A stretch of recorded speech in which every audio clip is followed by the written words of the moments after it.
Chapter 37 Triads and Tribulations. The witches readied themselves for the gathering, each taking what they may, or important familiars or thralls. The best human breeding stock was kept, and the finest materials they prized were gathered up. Some had skill enough to have magical bags or dimensions for storage. It was at this point that they made the trip to the center clearing. Spreading out would no longer do. Rumors cycled on the size of forces Xing sent. Had it been a third the size, they might have stood a chance, but numbers such as that and the witch blades would make it impossible. They had healers and mages who could identify wards. What's worse is it seemed the child Abigail warned true. They really could disable all sorts of magical traps nearly effortlessly. Elizabeth, the giant with lead teeth, approached and scowled. We were promised the humans to slaughter and butcher before they could escape, yet they remain. We should kill them instead of all this preparation for flight. Another witch named Vanessa spoke up. One with leaves and roots in her hair, she looked to be in her 60s and smelled of plants. Her skin was green and she was tall. She had golems made of tree and root carrying prisoners in the chest cavity, as well as other golems that held materials or important prisoners for other witches.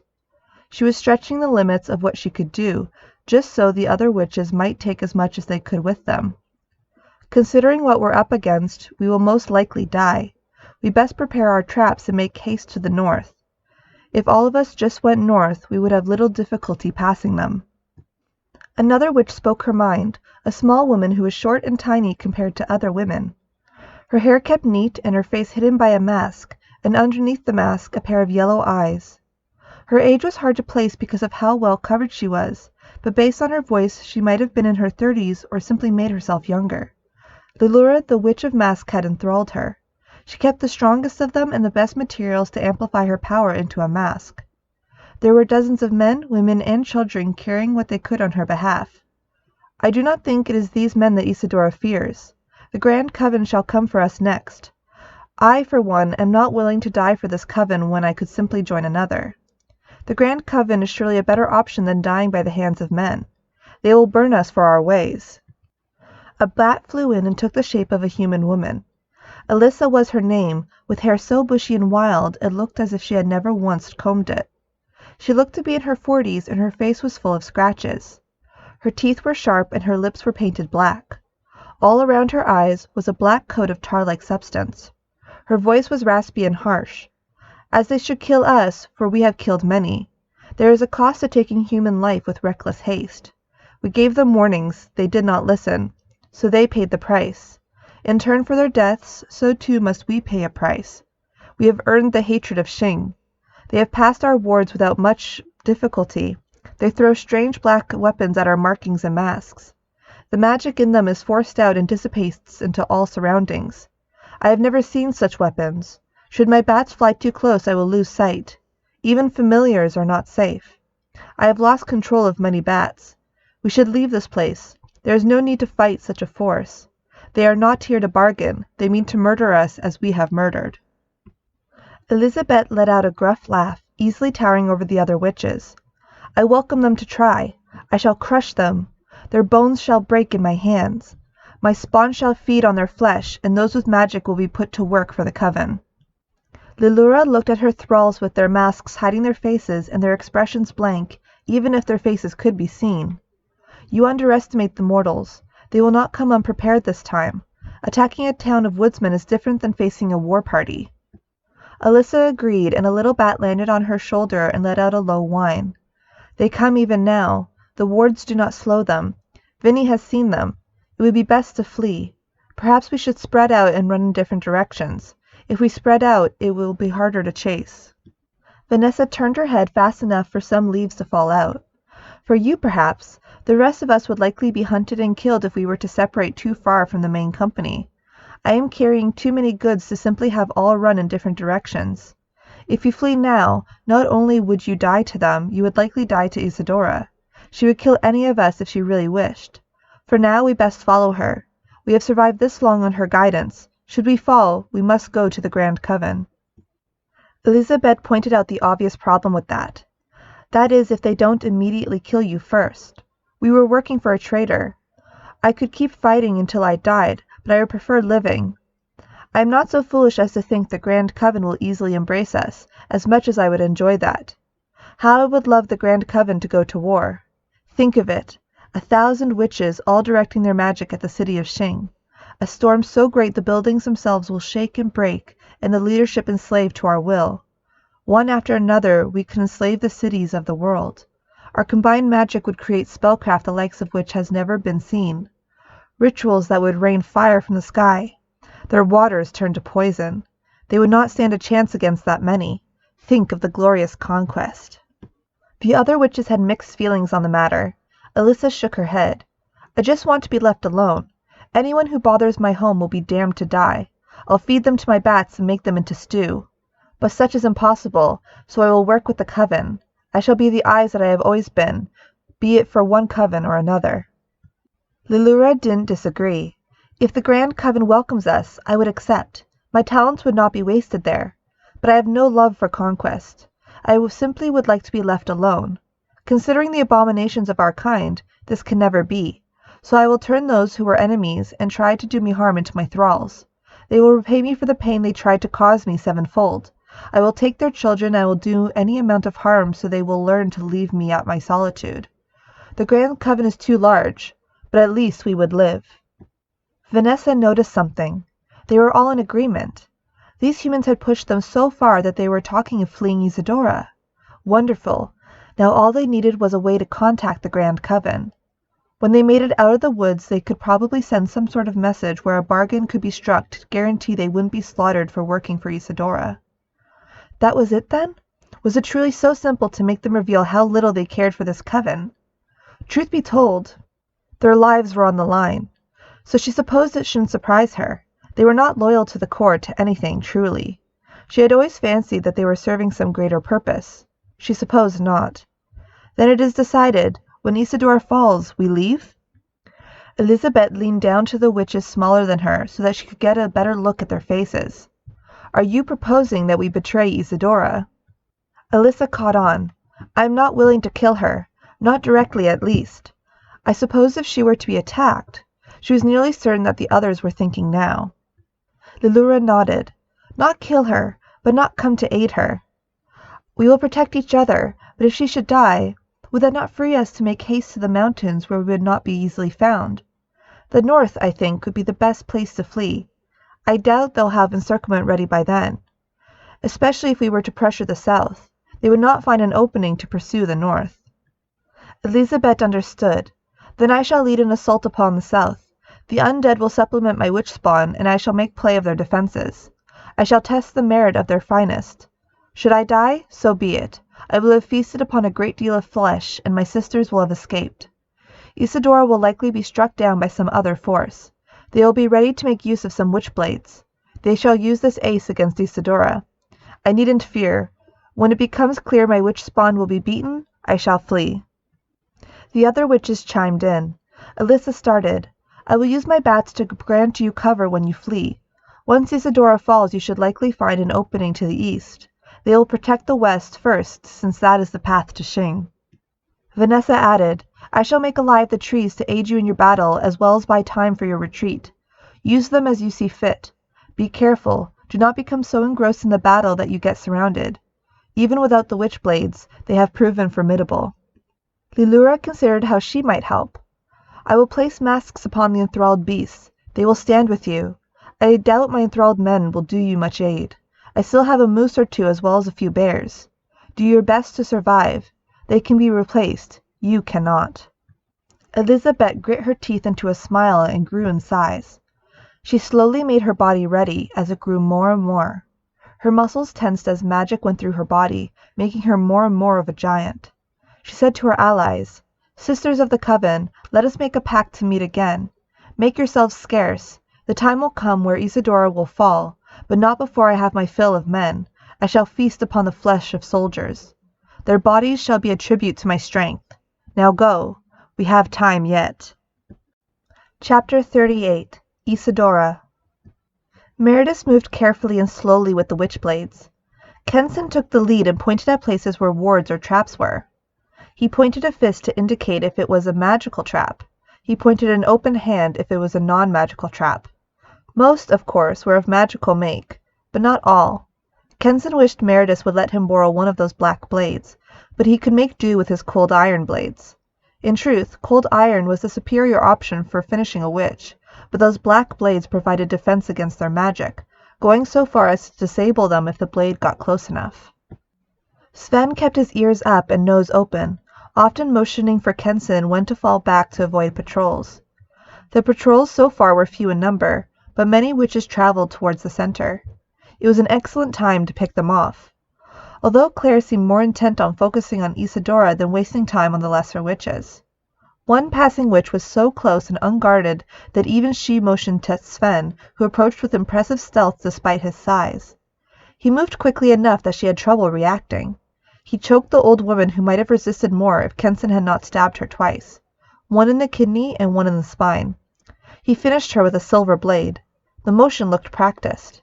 He got 3 flashing strikes off and guaranteed the witch a passage to whatever hell awaited her. Claire bid them continue, letting Sven carry Abigail, who was working very hard to be quiet and still. Claire started noticing Ward using some sort of sense. Like Kenson, she was good at detecting and disarming traps when it came to it. Meredith simply had to throw a black blade at the magical traps. The wire traps could be inventive and tricky. The black blades even seemed to disarm magical spying or scrying. It destroyed the traps such that the witches would not even know that they were destroyed until they were close enough to look at it. Soon they would know their wards were being destroyed. In fact, there was a chance they already knew. They marched towards the center. Isadora knew what she was doing. It would be harder to kill her without killing the other witches. This would stall most forces, causing them to come closer to the prepared trap she made, a wide-range blast of magic that would rob men of their sanity. They had no intention of letting her use it. Abigail finally whispered, "We're getting close. It will be difficult to hide." Meredith agreed with that. The clearing was full of witches, although he had to note they were diminished now. Although a number of them were dead, and even a single dead witch cost them dearly in terms of their potential strength. Will there be wards around here? Claire smoked and looked around. Very, very few. Usually inside the tents or trees where the other witches live. The wards around the forest and other outposts would have caught intruders before they got here. They'll know we're coming, but not this soon. Kenson supposed this was it then. Will we need a distraction? Sven handed the child to Claire. It would be best if you knew exactly where you were going. Ready yourself. I think you and Meredith should make the kill. Kenson and I will draw others away. Do not worry, I do not intend to sacrifice myself, but do not waste this chance. Claire nodded after a moment of consideration. Meredith, you'll be with me. I'll need you to strike the witch down. I will greet Isadora. She'll be focused on me. I will say anything I must to get her attention. Don't be distracted. Kill her when you get the chance. If possible, do not let her speak. Meredith understood, repeating back what he heard in his own words. I'll follow you and split from you when we get close to the matron. When her attention is on you, I'll find an opening. Claire nodded, taking Abigail. It's time to find your mother. She plunged a small knife into Abigail's already wounded leg. She examined the blood on the blade. Abigail did not cry out. She had long since used magic to weaken the sense of pain. Her blood was a catalyst, one that Claire used as a tracking spell. She balanced the blade on her finger.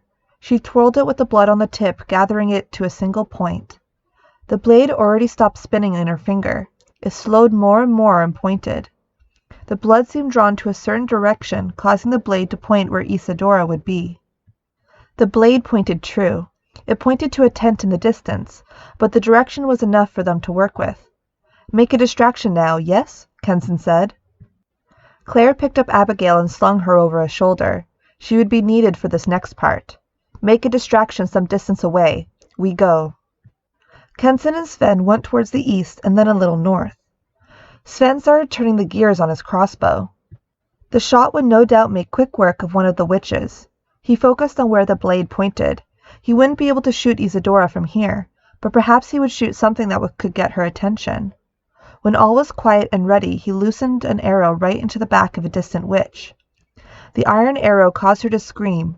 Cold iron coursing through her ensured a quick or a slow death depending on how fast the iron worked. Her screams alerted the other witches. Some came out running to find cover, Be it trees or other humans, their attention was fully on where the arrow came from. Kenzin stepped out just enough to be seen. He managed to get a lot closer than Sven. Then he threw his iron blade at another witch who was ready for him. She managed to duck behind a tree before it dealt a fatal blow. Her arm was not so lucky. It scraped her, but it was enough to make her let out a hateful scream. "Intruders are upon us!" Enthralled and undead began scurrying after Kenzin, who outpaced them in speed. Sven launched one more shot and he was out of ammo. The shot went through part of a tree. He finished the witch. Kenzin did not. She died as bits of wood and metal bolts impaled her. More forces were sent to quickly kill the threat, but Kenzin was fast and quick to strike down the closest of the undead with a silver blade. Into the trees he went. Sven followed. It was doubtful the witches would follow them far, but they certainly sent a large number of undead and familiars after them. Isadora stepped out near a fire and called out, "Do not let them bait you out. They may have an ambush ready. The most important prisoners are here." She wasn't a matron for nothing, it seemed. There were special cages with what seemed to be far better treated prisoners. Isadora began to summon spirits who then went chasing after the intruders. Then Isadora reached down to the now dead witch, smiling. "Your power will not be lost. It joins the coven through death. May your magic become our own." The ancient witch opened her mouth and drained what seemed to be a white stream of cloudy water. The corpse dried up and became withered. The magic within her was gone. Isadora readied herself for anything, or so she thought. Some of the witches began to call out to her. "We're under attack! The mortals strike from all sides! They come at us with speed!"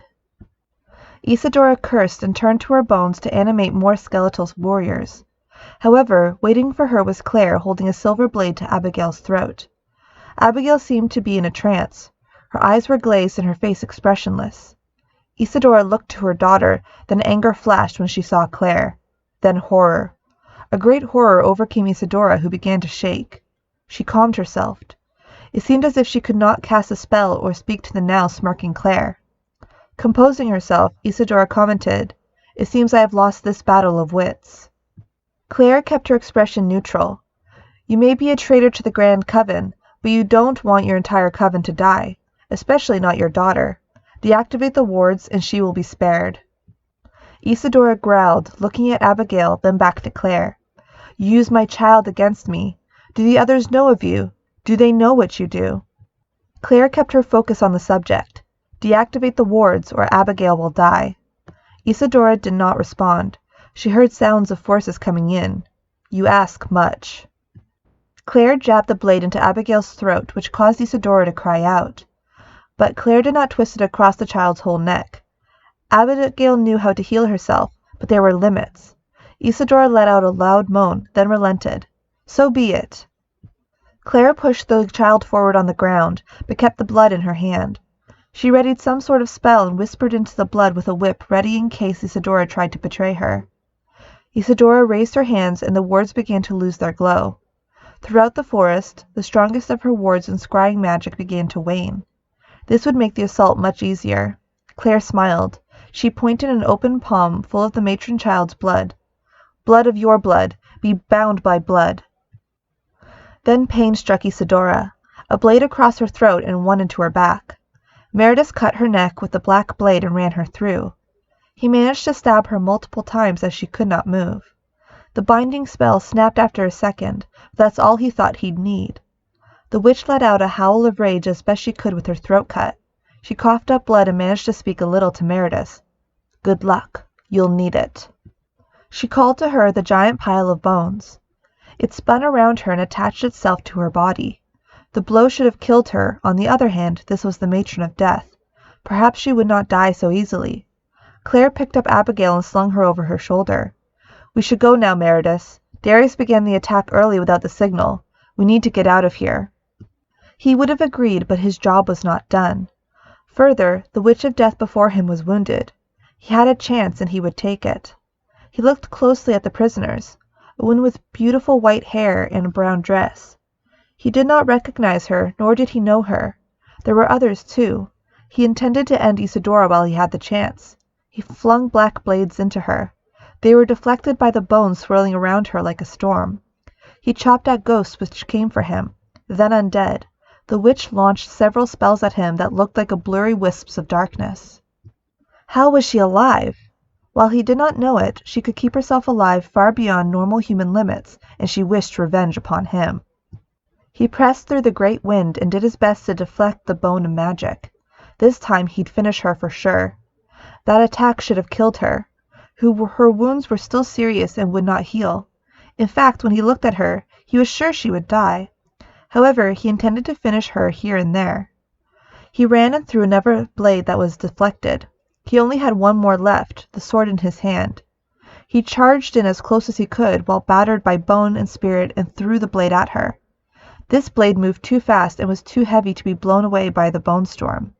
It struck and Isidora let out another cry. The blade was ejected from her body and the bones hit the floor. Exhausted, she looked to Meredith. With a hand on her throat, already she looked like a corpse should. "They are coming." Her eyes looked to the sky and she hissed. A giant spectral bird with large talons sank its blade-like talons deep into Isidora's wound. The spectral bird looked at her with large eyes and yanked out what seemed to be a large white misty orb, which was less gray than that of the witch Isidora drained earlier, far brighter and more whole. If it was a representation of power, Isidora must have had the power of dozens, if not 100 witches. Then the bird darted into the sky and vanished into the clouds. It certainly finished off the witch. What was that monster? A familiar? Meredith had no time to question what had happened, but instead raced to the prisoners. Hopefully he could save them before the other witches came. Although from the sounds of things, Darius started the attack way sooner than expected. Claire only now was ready to trigger the signal. Meredith managed to open the first cage with the white-haired woman. She was lovely, but did not speak. The expression on her face was one of worry and genuine concern for the man rescuing her. Claire guessed. It's most likely one of the captured druids. "Come, we need to get out of here.